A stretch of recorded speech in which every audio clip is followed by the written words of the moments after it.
बड़े भैया ड्रामे में अब आप लोग देखेंगे कि सबको तकलीफ है महविश और कबीर से। वो उन दोनों को खुश नहीं देख सकते और महविश और कबीर एक दूसरे के साथ बहुत ज़्यादा खुश हैं। वानिया, मिशाल, शुएब सब मिलकर इनको बर्बाद करना चाहते हैं।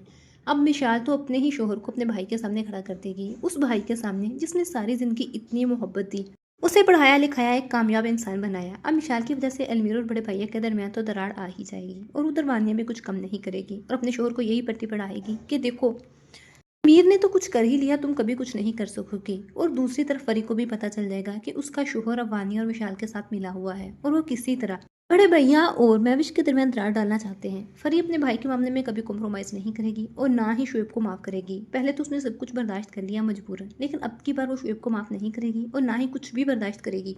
सीधा सीधा शुएब को छोड़कर वापस आ जाएगी। शुएब के पास कुछ भी नहीं रहेगा फरी के बाद, क्योंकि सब कुछ तो उसके पास फरी की वजह से ही है। बड़े भैया आज तक उसे सपोर्ट कर रहे थे तो सिर्फ और सिर्फ फरी की वजह से, तो अब उसे वो सपोर्ट भी नहीं मिलेगी। अभी जाकर शुएब की आंखें खुलेंगी जब फरी उसे आईना दिखाएगी। फरी को भी चाहिए कि शुएब को इतना सर पर चढ़ाने के बजाय उसे दो बातें सुनाए तो वो भी ठीक ठाक हो। फरी के डरने की वजह से ही वो इतना सर पर सवार है। आप लोगों को ये ड्रामा कैसा लग रहा है, किसकी एक्टिंग सबसे ज्यादा पसंद है, कमेंट सेक्शन में लाजमी बताइए और मज़ीद ड्रामा प्रोमोज के लिए चैनल को लाजमी सब्सक्राइब कर लीजिए।